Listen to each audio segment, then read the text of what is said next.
जब कभी भी आप नई रेजिडेंशियल हाउस प्रॉपर्टी बाय करने के लिए जाते हो, क्या आप जानते हो कि इनकम टैक्स एक्ट के अंदर ऐसे कौन से सेक्शन है जिसका आप बेनिफिट उठा के कैपिटल गेन में एग्जम्पशन पा सकते हो।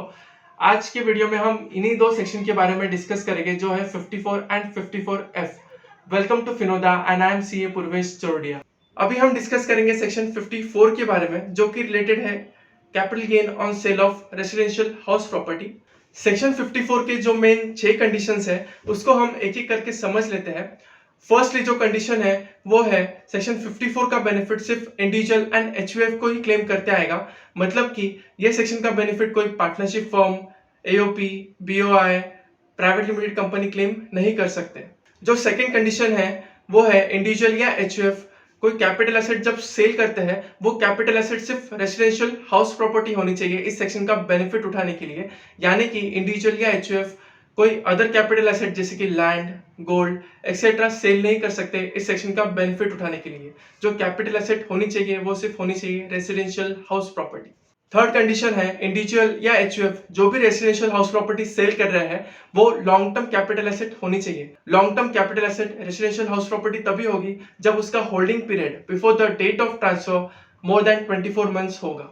फोर्थली, सेलर ने हाउस प्रॉपर्टी सेल करने के 1 साल पहले या 2 साल के अंदर अंदर कोई हाउस प्रॉपर्टी परचेज कर लेनी चाहिए जो कि रेजिडेंशियल हाउस प्रॉपर्टी होनी चाहिए। या अगर उसका कोई कंस्ट्रक्शन का इरादा है तो उसने कंस्ट्रक्शन 3 साल के अंदर अंदर कंप्लीट कर लेना चाहिए।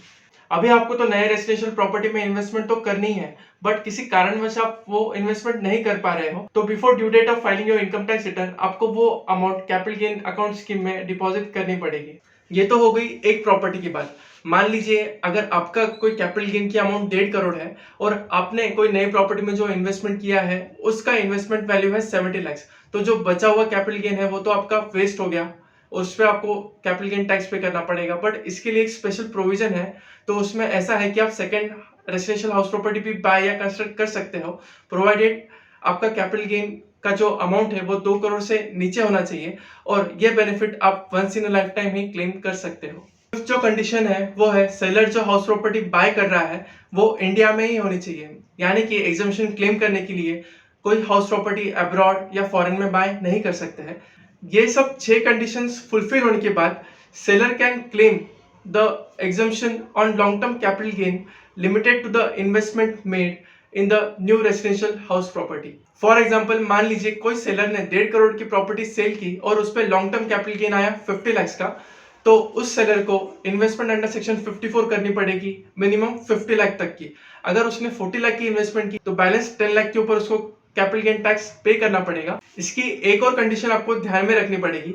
मान लीजिए सेक्शन 54 के अंडर आपने एग्जम्पशन तो क्लेम कर लिया, बट वो जो न्यू प्रॉपर्टी है किसी कारणवश आपको 3 साल के अंदर बेचनी पड़ी तो आप वो नहीं बेच सकते। अगर आपको फिर भी बेचना है तो जो आपको एग्जम्पशन मिला है उस पर आपको वापस टैक्स पे करना पड़ेगा जिस ईयर में आप वो प्रॉपर्टी सेल कर रहे हो। अभी जो हमने सेक्शन 54 डिस्कस किया उसमें ऐसा था कि सेलर अपनी पुरानी हाउस प्रॉपर्टी सेल करके एक नई हाउस प्रॉपर्टी बाय करता है तब उसको एग्जम्पशन सेक्शन 54 के अंडर मिलता है।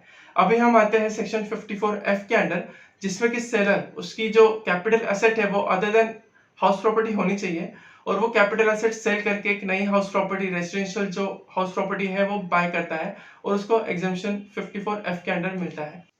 अभी हम सेक्शन 54 के जो मेन कंडीशंस हैं उन्हें हम एक एक करके जान लेंगे। फर्स्टली, ये सेक्शन का बेनिफिट सिर्फ इंडिविजुअल या एचयूएफ ही क्लेम कर सकते हैं। मतलब कि partnership firm, private limited companies etcetera ये सब पर्सन इस सेक्शन का बेनिफिट नहीं उठा सकते। सेकेंडली, इस सेक्शन का बेनिफिट तभी मिलेगा जब इंडिविजुअल या HUF long term capital asset sale करते हैं other than residential house property. Thirdly, on the date of sale और ट्रांसफर द इंडिविजुअल और HUF should not own more than 1 house property. Fourthly, जब भी सेलर उसकी कोई भी कैपिटल एसेट सेल करता है उसके 1 साल पहले या 2 साल के अंदर उसको नई रेजिडेंशियल हाउस प्रॉपर्टी बाय कर लेनी चाहिए या 3 साल के अंदर अंदर उसे new residential house property construct कर लेनी चाहिए। अभी आपको तो नए रेजिडेंशियल प्रॉपर्टी में इन्वेस्टमेंट तो करनी है, बट किसी कारणवश आप वो इन्वेस्टमेंट नहीं कर पा रहे हो तो before due date of filing your income tax return आपको वो amount capital gain account scheme में डिपॉजिट करनी पड़ेगी। एंड लास्टली, जो भी सेलर हाउस प्रॉपर्टी बाय करने वाला है वो इंडिया में होनी चाहिए।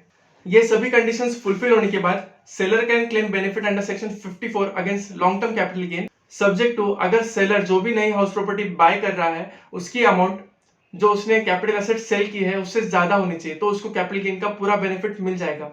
अगर मान लीजिए जो भी नई हाउस प्रॉपर्टी सेलर बाय कर रहा है उसकी अमाउंट अगर जो भी उसने एसेट सेल की है कैपिटल एसेट उससे कम है, तो उसको प्रोपोर्शनेट कैपिटल गेन का एग्जम्पशन बेनिफिट मिलेगा। मान लीजिए जो भी एसेट उसने बाय की है उसकी अमाउंट है 40 लाख, जो भी एसेट कैपिटल एसेट उसने सेल की है उसकी अमाउंट है 60 लाख और कैपिटल गेन उसको हुआ है 9 लाख का। तो हम ऐसे कैलकुलेट करेंगे 40 lakh divided by 60 lakh into 9 lakh, तो उसको 6 लाख का एग्जम्पशन सेक्शन 54F के अंडर क्लेम करते आएगा। और अगर किसी इंडिविजुअल या एचयूएफ ने सेक्शन 54 के अंडर अगर एग्जम्पशन क्लेम कर लिया है तो उसे इन बातों का ध्यान रखना पड़ेगा कि वो उसकी जो नई रेजिडेंशियल हाउस प्रॉपर्टी है वो 3 साल के अंदर सेल ना करे और किसी नए हाउस प्रॉपर्टी को 2 साल के अंदर बाय ना करे या किसी नए हाउस प्रॉपर्टी को 3 साल के अंदर कंस्ट्रक्ट ना करे, नहीं तो उसका एग्जम्पशन विड्रॉ कर दिया जाएगा। Thank you for watching this video till end. Please like, share and subscribe to our channel. Thank you so much.